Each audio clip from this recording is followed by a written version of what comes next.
This slide shows the difference between peristalsis and segmentation. With the Muscularis externa, the goal is to kind of squeeze and shorten in a way that moves food in one direction. This is just illustrating just a thorough mixing of food, okay, but it's not propelling the food in one direction. But Muscularis externa can accomplish both. Now when you get to the stomach, now you're passed through the esophagus, which is posterior to the trachea. So you're out of the chest cavity, now you're in the abdominal cavity here. And so now we kind of, before we look at the stomach, we need to look at the abdominal cavity. If you look at just the skeleton, well, there's not much to look at. There's basically the rib cage above, you get your iliac bone back there. When you fill it with muscle, you have the posterior abdominal wall.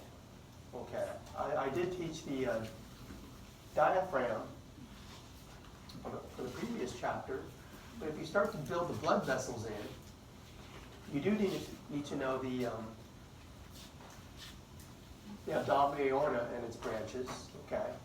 And if you have the artery next to the vein, you get this picture here. And we can see that the vena cava is a little bit on the right, the aorta a little bit on the left, and the vena cava is longer, taller, only because its hole in the diaphragm is higher up. That's the only reason why it's longer in length. One thing I would note now off of that inferior vena cava, you see those 3 little holes?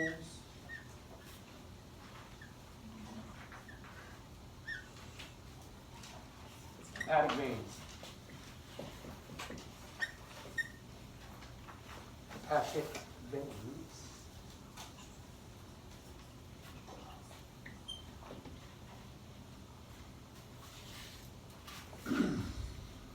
When I talk about the liver, I'll eventually get to that. But the hepatic veins drain the blood from the liver right back to the vena cava. And those are frequently missed by students. Now, if we go from this picture and throw in all the digestive viscera, this all gets covered up. And here's what we see when we open a body cavity. A little bit of liver. I see the gallbladder peeking out there. Okay. That's the greater curvature of the stomach. There's the transverse colon, and our big fat apron, the greater omentum. So if we start to study the stomach, the functions, it's basically a food blender because there's a sphincter on either end of this sac, and you can just kind of blend the food, and it can hold a lot, 2 to 3 liters of food, whereas a newborn stomach can only hold 30 ml of milk. Its main function is to give a food a lively pummeling. With all the chemicals that are secreted by the stomach mucosa, the acid and enzymes can get an acidic brew of about 1. So there's a lot of chemical digestion that goes on. I'll first teach the anatomy of the stomach. We looked at this picture already. If you fully remove the abdominal wall and reflect the liver back in a way where you can see the lesser omentum and you can get a full view of the stomach. Okay. If you come along right here and reflect back, you can see that the pancreas is located in the space behind the stomach called the lesser sac.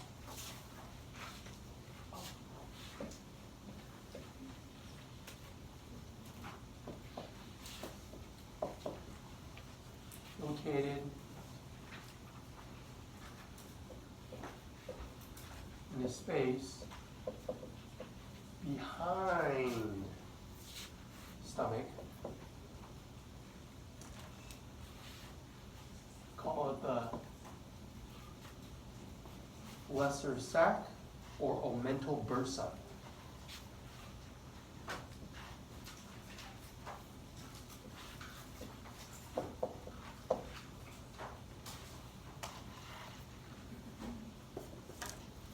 Omental bursa is one term.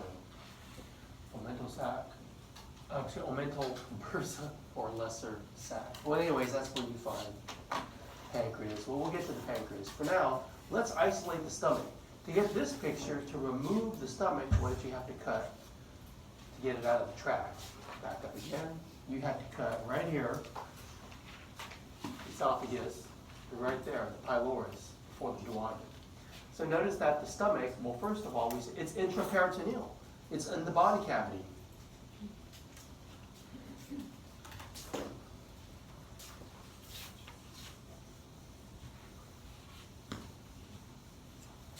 Turn the lights back on all the way.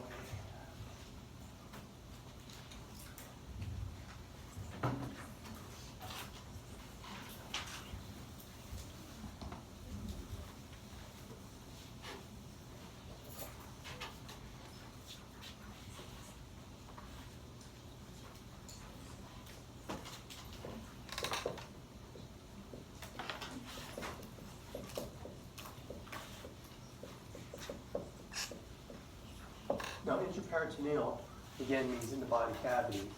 Well, this is just showing you the regions of the stomach, and I think it's pretty easy to see from the picture what we're talking about. Fundus of stomach. You always have to put of stomach, because remember studying the fundus of uterus? There's different fundus, so you have to specify what? Cardia. Of stomach. I won't write it every time, but what does cardia refer to? The heart. What's right above it? The apex of the heart sits right on top of the diaphragm, and what's right below the diaphragm? The cardia of the stomach. It's close to the heart. We have body.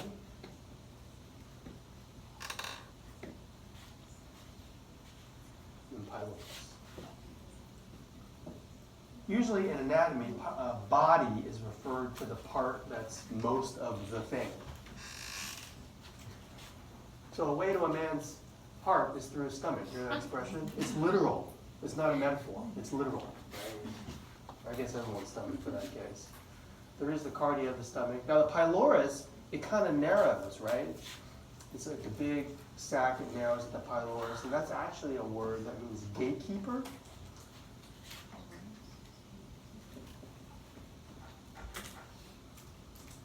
In the pylorus, you have the pyloric sphincter.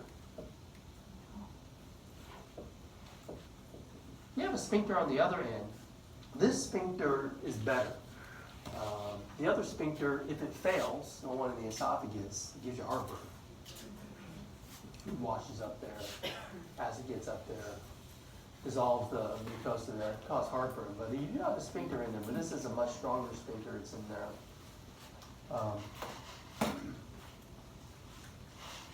What that'll do is that'll guard the duodenum as you kind of like accomplish chemical digestion and mechanical digestion of the stomach. You have two curvatures, and we've already mentioned the mesentery that attach to them, so I'll just note them on the board as greater and lesser curvatures.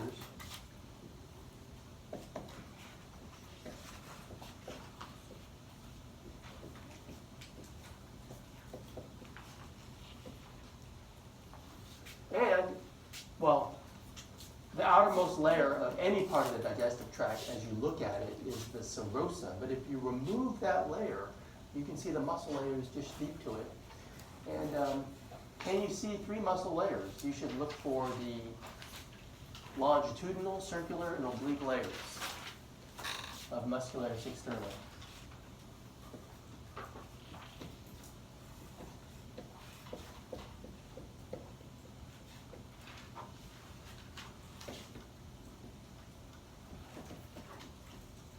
Longitudinal, circular, and I'm listing them in order of superficial to deep. The innermost layer is oblique. And the names of the layers kind of tell you the direction of the smooth muscle cells, how they're oriented.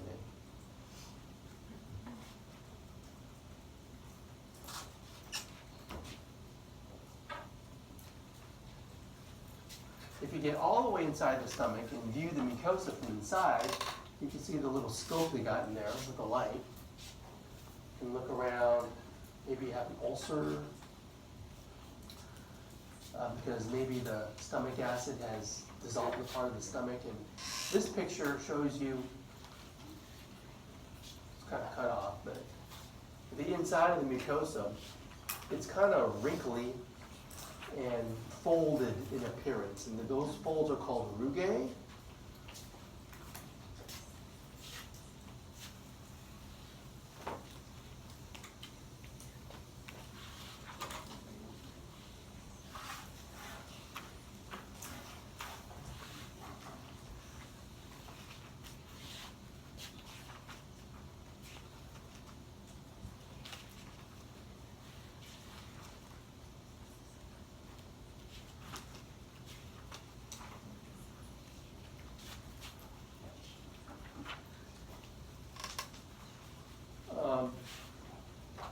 Maybe you have a pyloric sphincter in there.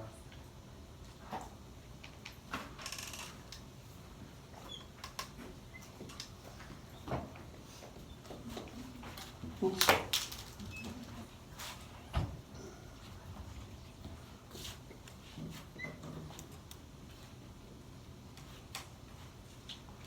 Anyways, those longitudinal folds are called rugae.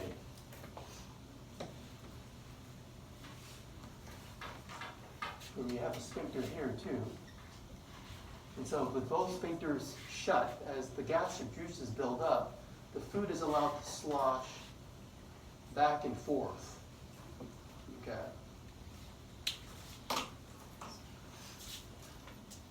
Here's some models that we have in the room. This one's in the room. And I don't think I took this picture, but it's hard to see the longitudinal layer, but look here. You'll see lines running that way. And if you see lines running this way, that's circular, that deepest layer, oblique. And you can see the serosa, that color. Okay. You can see the rugae right there. That's the pyloric sphincter at the end there. So this is pylorus.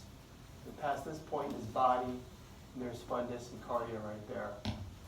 Well, the models show the stomach well, and this picture shows the sloshing of chyme back and forth, and you let a very small amount pass the pyloric sphincter with each peristaltic wave, about 1 per minute. Okay. The peristaltic wave moves from fundus to pylorus. We call this step grinding.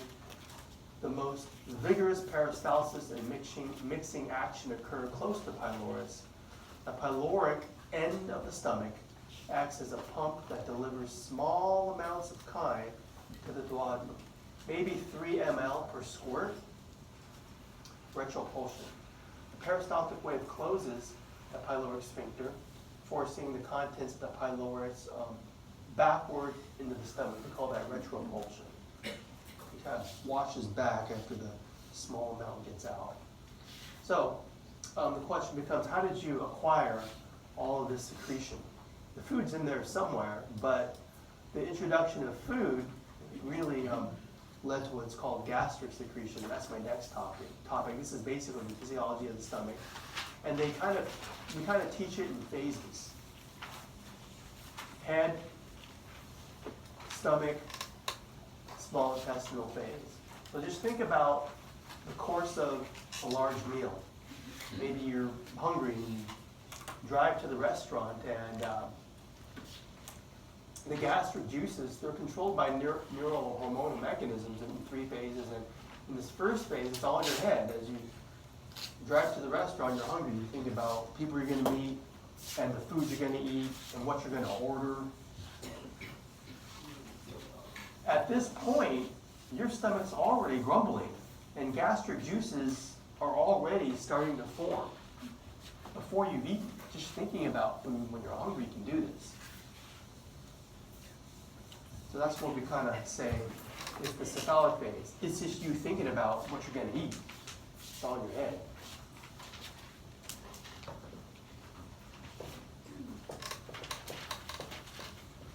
Title this Gastric Secretion.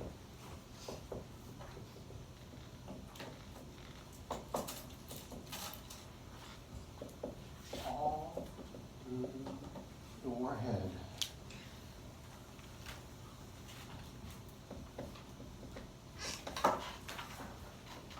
In anticipation sensation of eating is kind of exciting.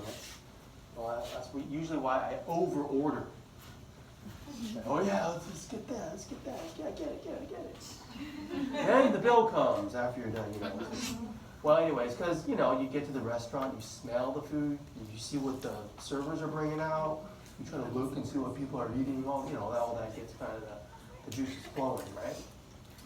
And then, the gastric phase, the actual eating. So it helps to, order appetizers. A small bit of food will kind of trigger the gastric gland to work better, so when the main course comes, you're kind of well prepared for it. And this is where most of the juice is released.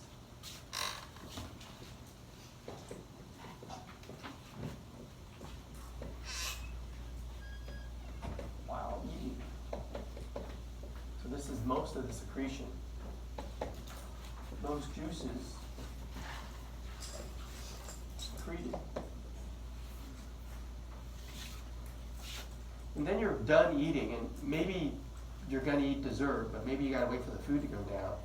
Anyways, at this point in the intestinal phase, it's like putting on the brakes. It's like the small intestine is only like 1 inch in diameter. It's a tube that cannot accommodate a lot of food, but the stomach can, a few liters.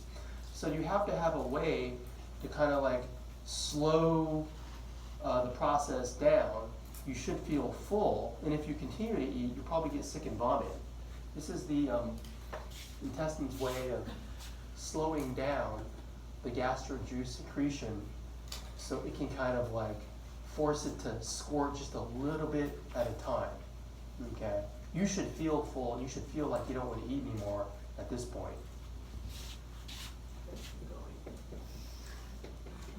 Intestinal phase. What's that guy's name, Joey Chestnut? The champion food eater. What do they call those guys? I don't know, what do you like, 76 hot dogs on the 4th of July? I don't know how they do it.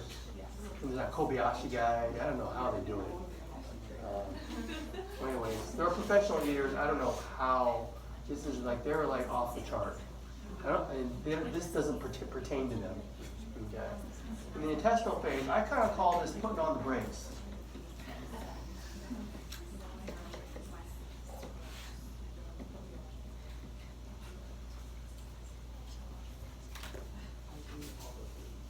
Well, we'll go through the details phase by phase. This is just an overview.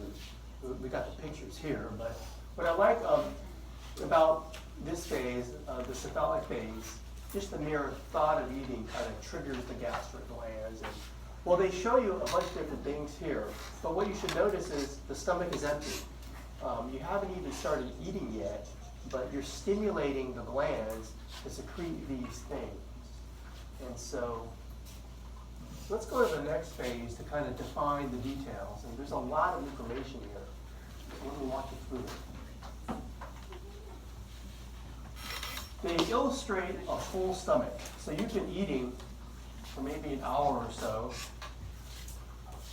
Because you can shovel food in your mouth at different rates, but they say you should take, 30 bites per mouthful. You swallow, and as the stomach fills, okay, in about 15, 20, 30 minutes, it distends. It stretches. That word is right here. And that's worth noting, this gastric phase.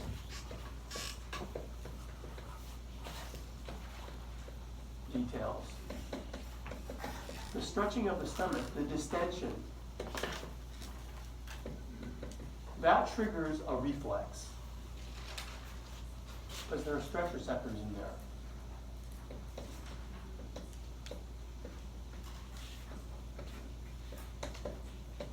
Also, if there is protein in the food you're eating, there usually is, proteins tend to elevate pH.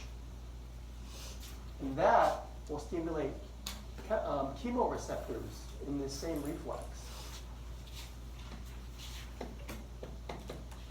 Stim. Chemoreceptors. So anyways, both of those things, if you follow the arrow,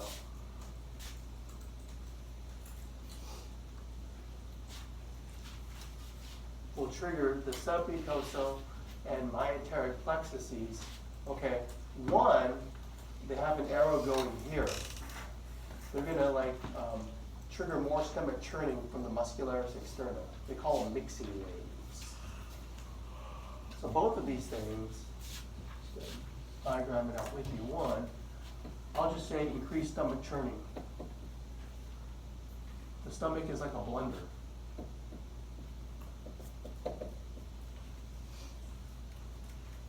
And the other thing, you draw another arrow that's going to stimulate these cells, which are part of the gastric gland.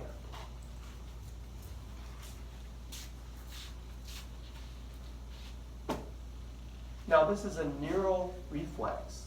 So you have to think about neurotransmitters that will do it. And so I have it listed in part of my outline here, ACH. They can trigger these things to happen.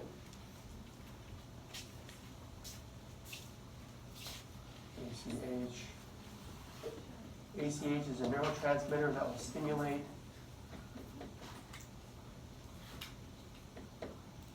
gastric gland cells. And I'll even list them, because they listed on this slide. The mucus cells, the chief cells, parietal cells. Let me list them over here since I'm running out of room there. Gastric gland cells. Mucus cells. I won't even put what they secrete. It's obvious. They're called mucus cells. Chief cells. They secrete pepsinogen.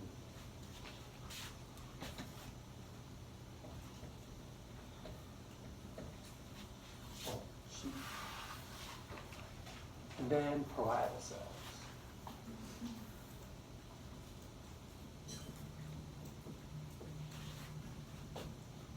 They secrete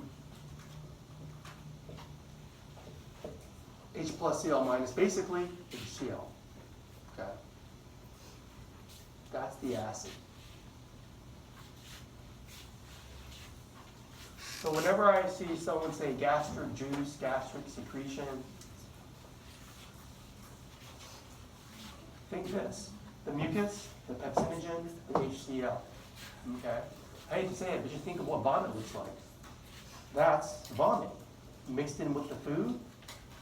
That's an acidic kind. If it regurgitates, we call it vomit.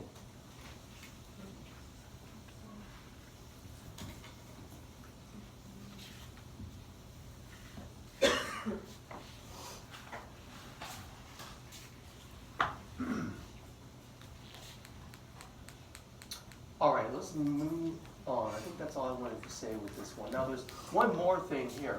In addition to ACH being able to trigger gastric gland juice secretion while you're eating, if it turns out maybe you're eating too much too fast and it doesn't digest all the way, if partially digested proteins reach the pyloric region, those gastric glands have G cells which secrete the hormone gastrin, which further gets you more of these things to help digestion, because things are not totally digested yet. So I'm going to write that one down.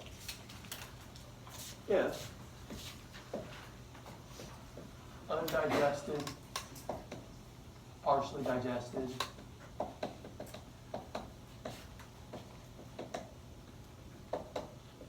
proteins, PROs, reach pyloric region,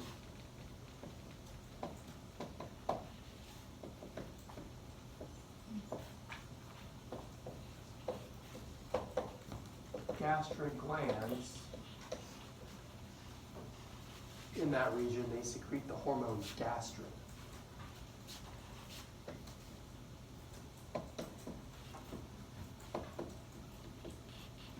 That's a hormone. It can also stimulate. So I'll draw an arrow. I'll put the word stimulate. Just like the figure, get more of that, get more of that to help further digestion. Okay, that's all the information on this slide. It's the biggest phase that gets most of the juice. They say 2/3 of all gastric juices are secreted during this time. pretty much during and a bit after a meal. So you can kind of think about the gastric gland as you kind of sit down and try to digest your food. This is what's happening. And they show a little sliver of stomach wall, and they show you from top to bottom, mucosa, submucosa, muscularis, externa, serosa on the bottom. But what I want you to see is the arrangement of the mucosa. It's kind of arranged into pits and glands. And it's the glands that have those cell types.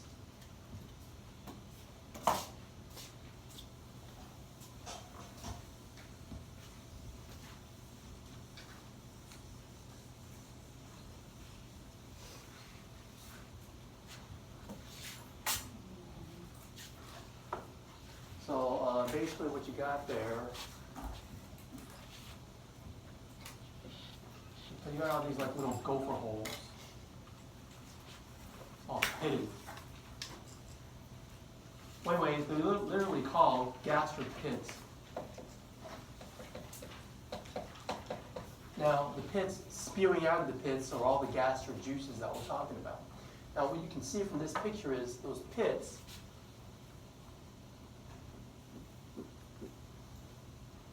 They may lead to several glands. I'll just draw a few here. So, you got the pit, you got the neck, then you got the glands down here, these three. It may lead to three, may lead to several, okay? Gastric gland. So that's the arrangement. This is all mucosa. This is all mucosa, as the figure indicates. Okay? So the mucosa is arranged in the pits and glands. And there's the muscularis mucosa way down there. So if we take a closer look at just this kind of pit, neck, gland, well, what we could see is that these cell types, the mucus cells, are in the neck. That's where they're located.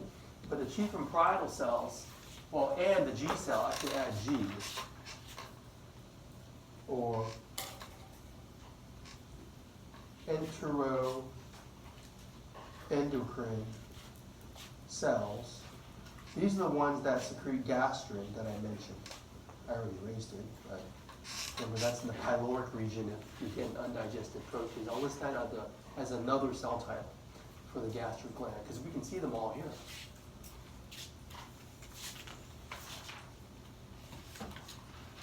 These fuzzy pitchfork cells, the parietal cells that secrete HCl, they're discolored. Okay, and basically they're kind of like these sideways pitchforks. So it looks like a letter E, but they have, it's like a trident. Okay, there's three parts, so that's the cell shape.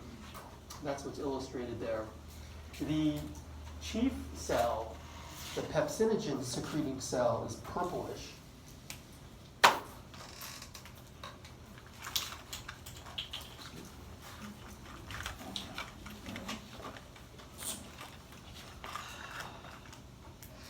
It's the most plentiful cell. It's the chief cell. Sometimes they are called peptic cells because they secrete pepsinogen.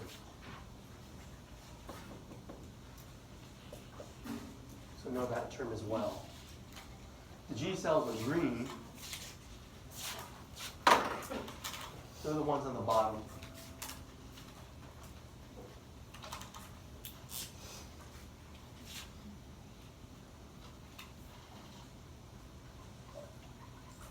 Okay, well anyways, there they are in the gastric gland. And this is really just showing you a close-up picture of those cells. And they're trying to emphasize that pepsinogen, which is actually the inactive form of the enzyme, is activated in the lumen of the stomach due to low acid.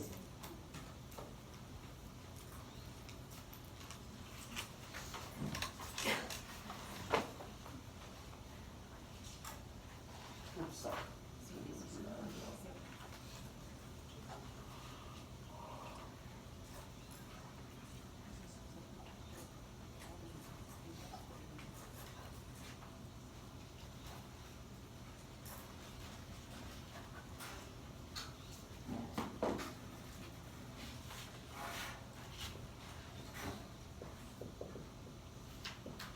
pepsinogen inactive.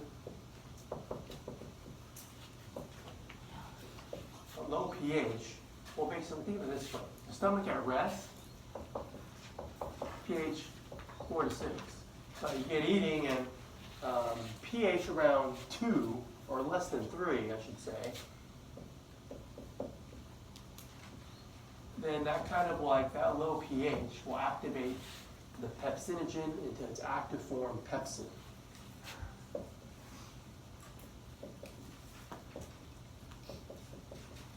And it digests proteins. The name of the enzyme implies that it breaks peptide bonds between amino acids.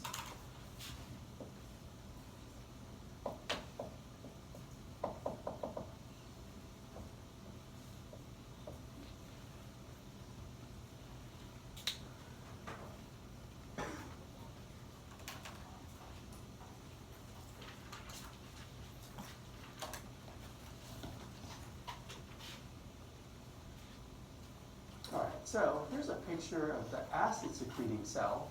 I drew it as a letter E. What you can see is that they secrete the hydrogen ion and the Cl separately, and they form HCl and the lumen. And the trend here is that you're secreting these chemicals basically in a inactive form. Okay, secrete them separately, so that you don't auto-digest the cell as it's secreted. Okay, you wait till it reaches the lumen of the stomach before it forms its active form to digest food inside the stomach.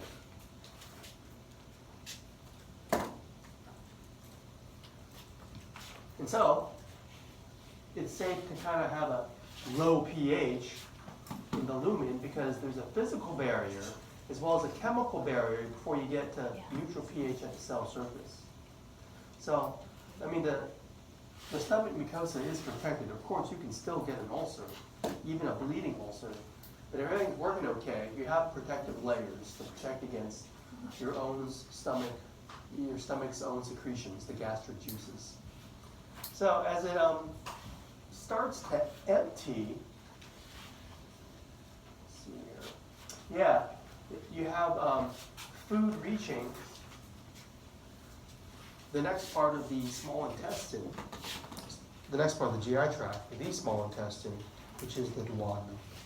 And there's a lot of secretions here, the enzymes of the duodenum that we want you to know. They're very important for activating liver and pancreas. So I'm going to list them out on the board here for you to know.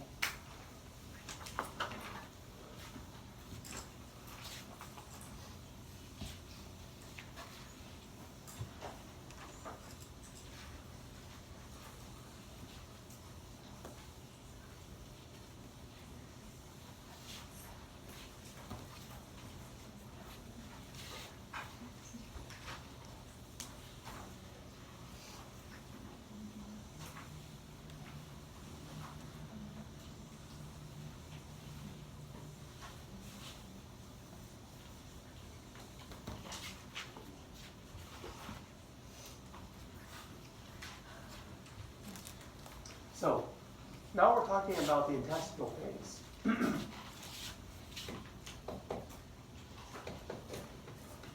Remember, I call it putting on the brakes on the stomach. When food reaches the duodenum, study the duodenal hormones.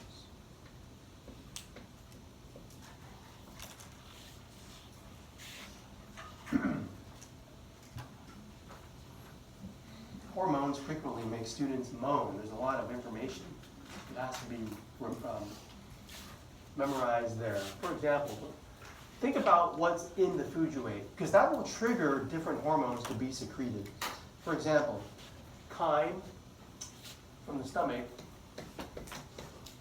that's the end result. That's the goal of the stomach. You get all the gastric juices mixed up in your food. We call that chyme.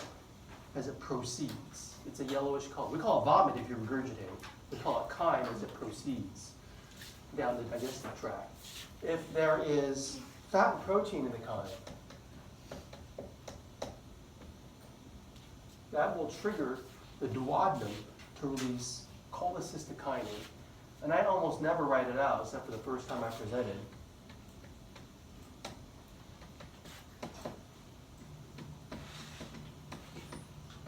CCK is commonly used abbreviation. It's a word that means move bile. Cola refers to bile. The cyst that it comes from is the gallbladder.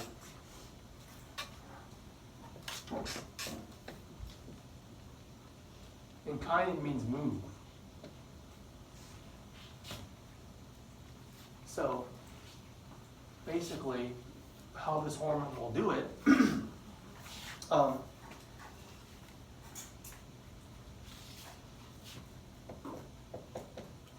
it'll stimulate gallbladder contraction.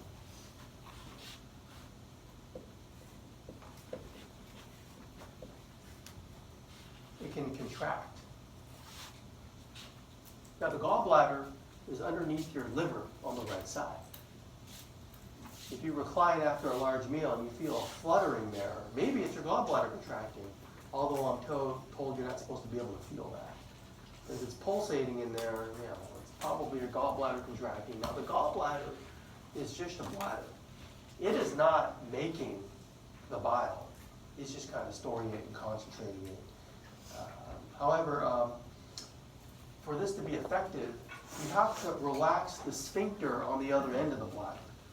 If you're going to squeeze the bladder full of something, it's not going anywhere unless you release the resistance down here. So in that little spigot, it's called the hepatopancreatic sphincter. It's a smooth muscle that must relax, so when you squeeze, the bile can be emptied into the digestive tract. So at the same time, CCK will relax hepatopancreatic sphincter.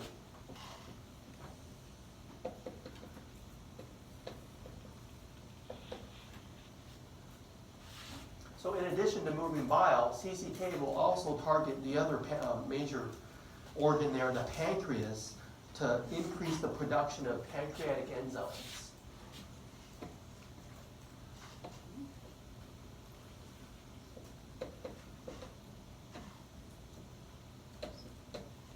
So those are the major things that CCK does to facilitate digestion.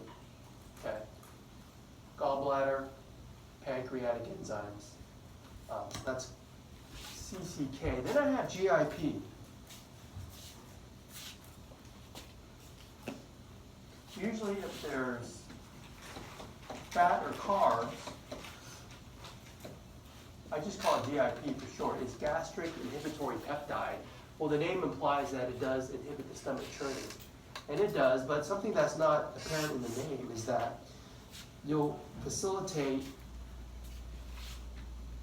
an increase in insulin secretion. We talked about insulin before. It regulates the blood sugar.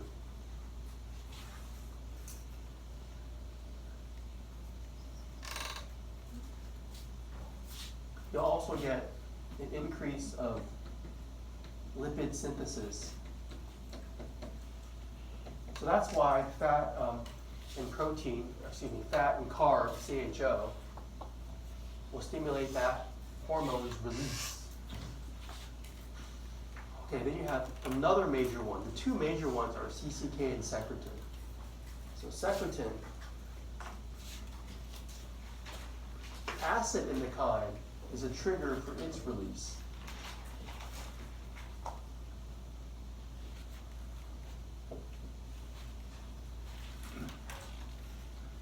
Secretin is a hormone that causes secretions. One major thing is it'll stimulate pancreas to make buffers, like bicarbonate, because you want to neutralize the stomach acid. And the other thing it'll do, it'll make the liver produce bile, increase liver production of your bile. That's important function there. So CCK, secretin, I'll talk more about that later. For now, to move on with the rest of those, I have vasoactive intestinal peptide and gastric.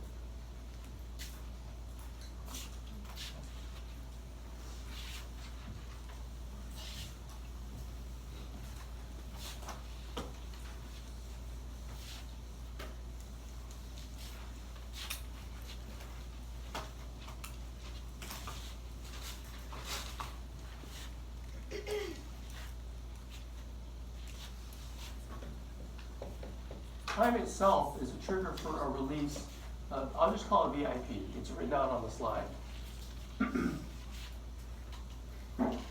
You'll think how sleepy you get after a large meal because all the intestinal capillaries are dilated and all the blood is rushing to your intestines. Dilate intestinal capillaries. Of course, you want that increased blood flow there for the absorption that happens in the long, small intestine. Okay. So then gastrin itself. Okay. So gastrin, if there's anything that's undigested, particularly proteins, that'll trigger the release of gastrin. This is the only hormone that will increase stomach churning and gastric secretion.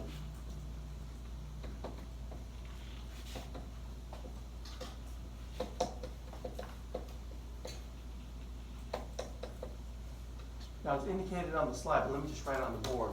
All other duodenal hormones inhibit churning and secretion. Remember, this is the putting on the brake stage. But if undigested food is reaching the next part of the small intestine, you do need to up the gastric juice secretion. All other duodenal hormones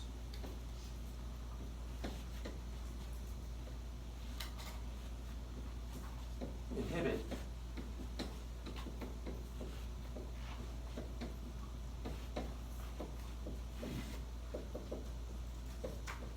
gastric churning and secretion.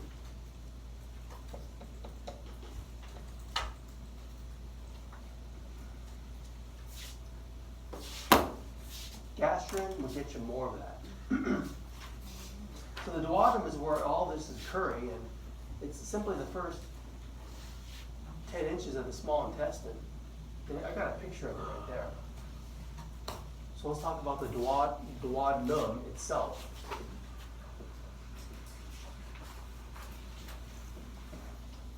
First 10 inches.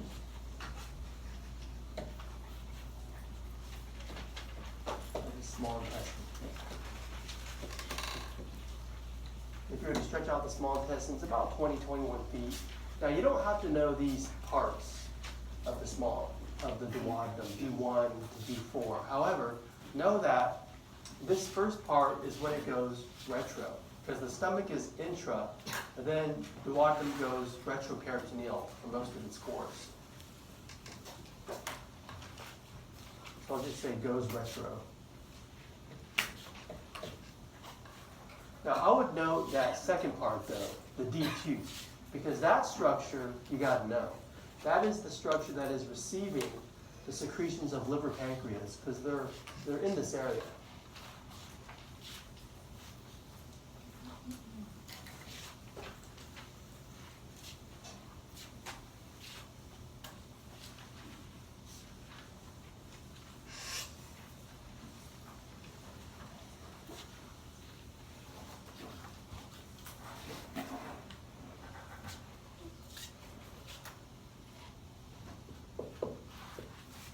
So on the slide it says Pancreatic ampulla.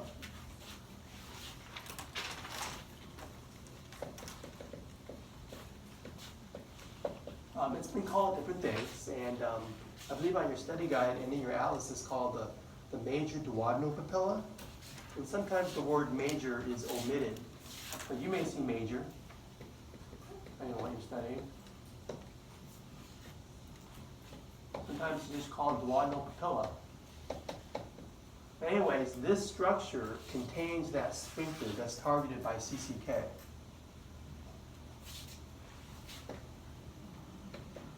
Contains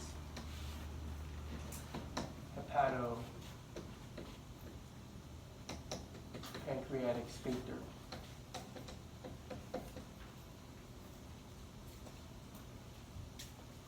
So on the picture, the duodenum is this tube right there that's cut on either end. That's the end that's attached to the stomach.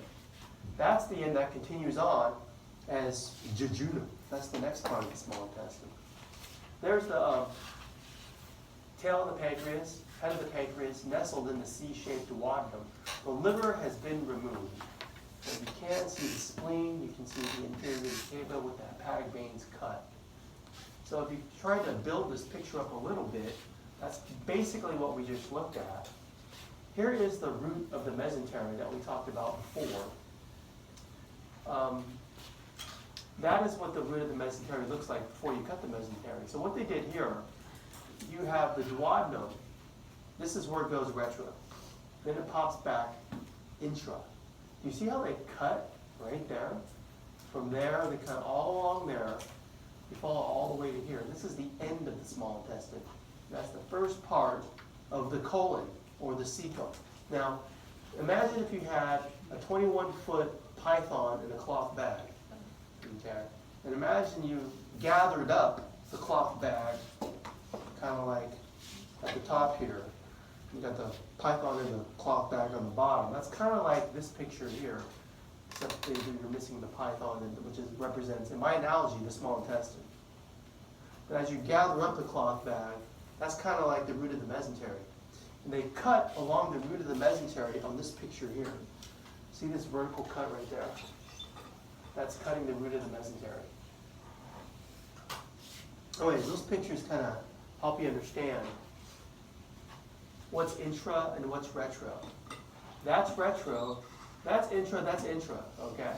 Now look at the abdominal aorta and the inferior vena cava. Based on how they illustrated it, is it intra or retro? Retro. Retro. Do you see how they like drew? It looks like it's behind a membrane. That's retro. Look at the kidney. Intra or retro? Retro. You can even see how they kind of dissected away some of the back body walls, so you can kind of see it a little better there. So some things are intra, some things are retro. Let's move on. Let's get back to the duodenum. This picture here we looked at, but this one is the anatomy I wanted to teach you. The superior mesenteric artery and vein, they go over the duodenum. That's usually what I always look for. It's a good landmark.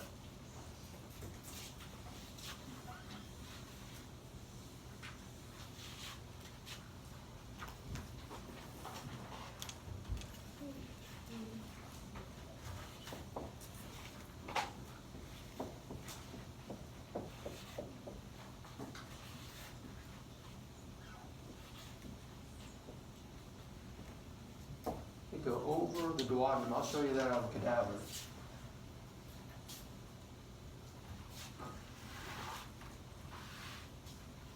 Here's a picture showing that. Right there. This picture is good. It shows us a couple of things. One, it shows us the pyloric sphincter. And do you see how the folds are kind of like longitudinal? It switches. When you get the duodenum, the small intestine, the folds are now circular, not longitudinal. You should probably note that.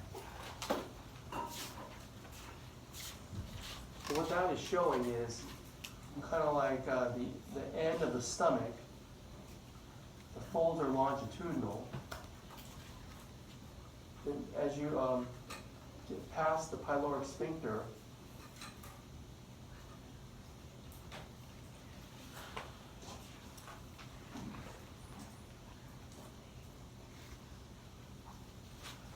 folds are now circular.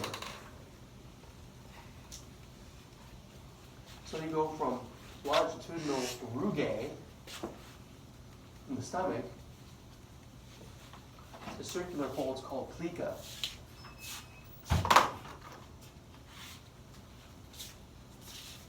The full name is plica circularis, which means circular folds. That way, when the chyme gets in contact with this tube, it's forced to spiral around. And that increases the contact time for absorption and digestion. Okay, the other thing I want you to see here was, go back to this one because it's bigger. There's the major duodenal papilla from the inside. You see the plica a little bit better. And you should note how the common bile duct and main pancreatic duct, they're both going to share that opening.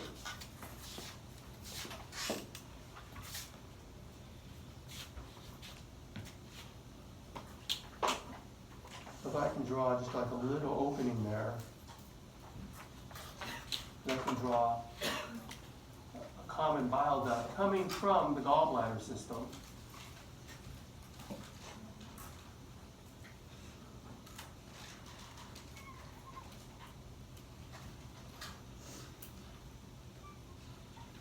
Kind of empty in there. That is shared with the main pancreatic duct.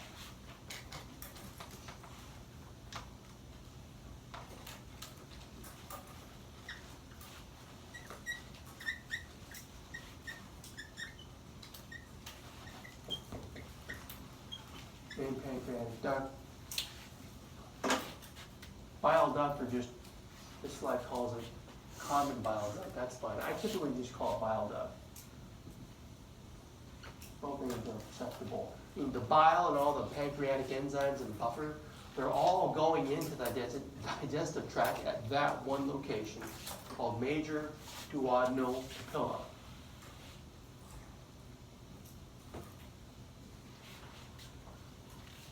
The papilla means nipple shaped. It's simply what the structure looks like from the inside.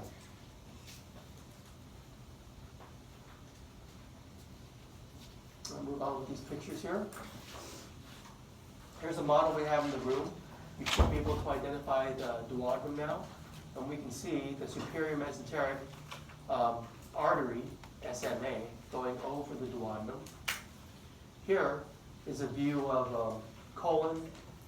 There's duodenum. This is what it looks like from the back. So that's superior mesenteric artery. There'll be the vein right next to it, just from the back side. Do you see it here? You see SMA here, right there. Now, if you know where to look, it's not hard, right? Look for the duodenum and look for the vessels going over it.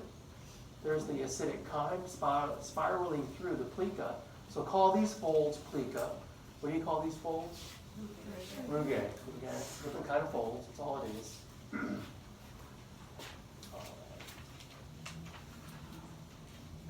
So this is a blood vessel I don't think I taught. When I taught blood vessels, I'll save it for now.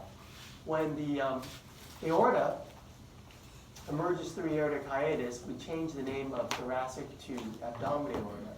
It becomes the celiac trunk, which is the first branch off of the abdominal aorta, right when it emerges through at the level of T12.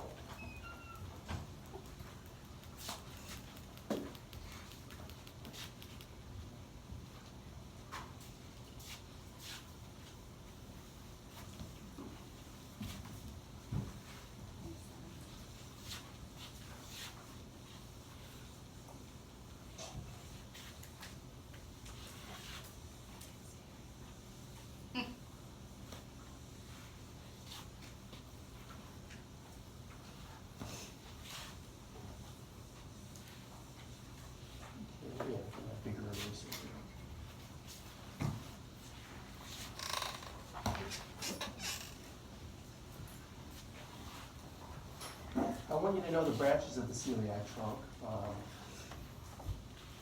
That's why I have all these slides here.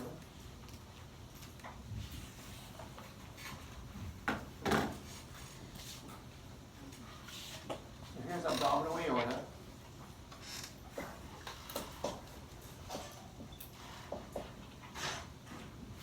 And the first branch coming off, celiac trunk.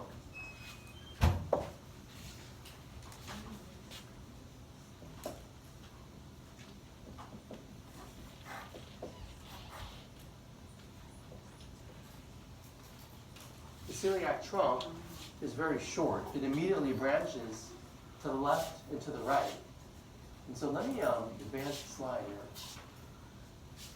Well, okay, I just taught celiac trunk, but right before these slides, I taught the second branch coming off, superior mesenteric artery, although I don't point to it on this one.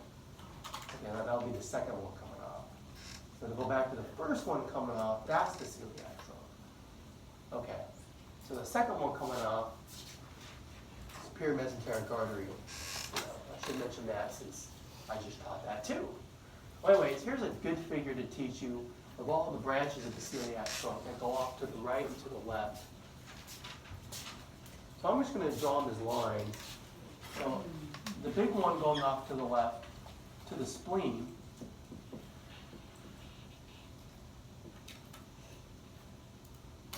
that's going to be the splenic artery.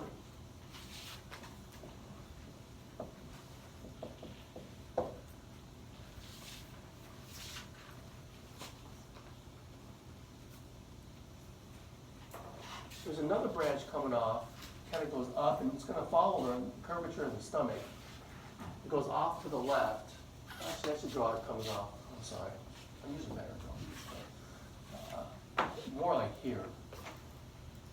Yeah, more like there. That goes off to the left. That is the left gastric artery following the lesser curvature of the stomach.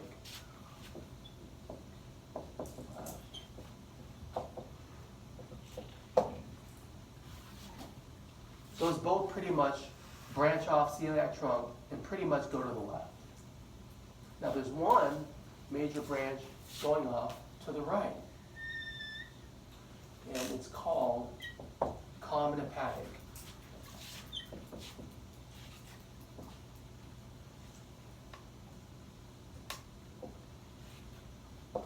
It's an artery, common hepatic artery. The first branch that comes off the common hepatic artery, it's going to descend right there. It's called the gastroduodenal artery.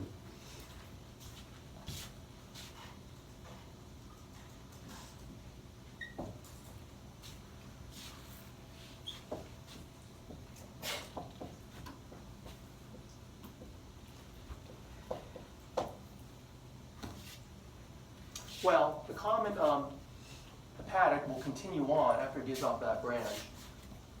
Then it's going to give off another branch called the right gastric artery, number 6.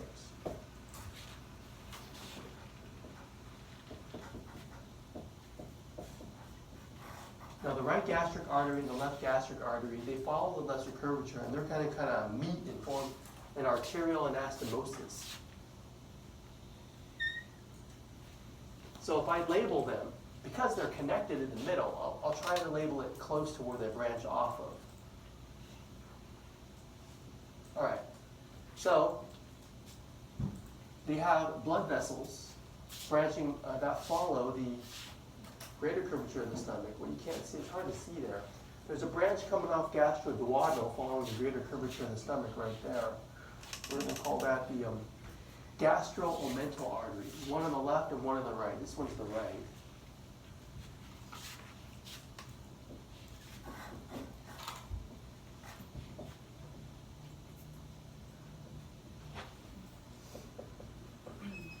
And branching off splenic is the left gastro-omental artery.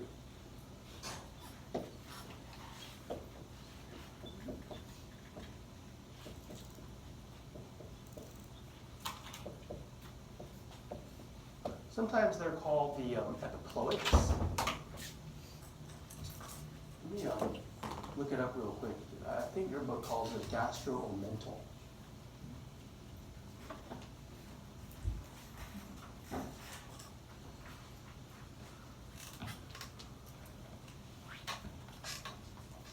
Yeah, gastro-omental is the term that's used, so let's stick with that. We have different pictures of the branches of the celiac trunk.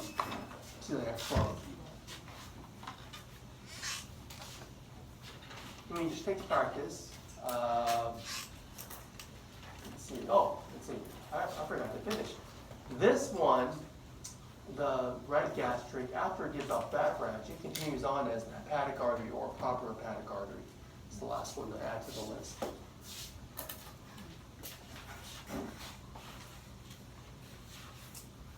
Those 2 liver. So 9. Proper hepatic artery.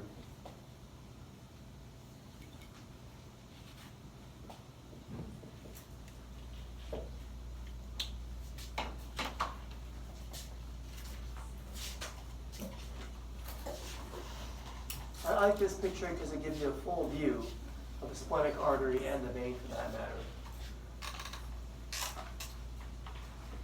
All right, so both are pretty good. I did a close-up view so you can kind of see the branches up close. So if you just kind of practice, the big branch going to the left, splenic.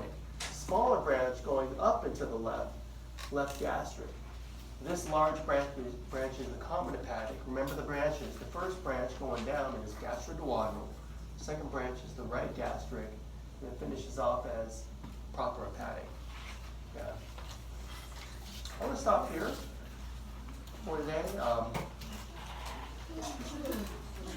going to dismiss class early, but if you want to stay and study, you have the rest of the time.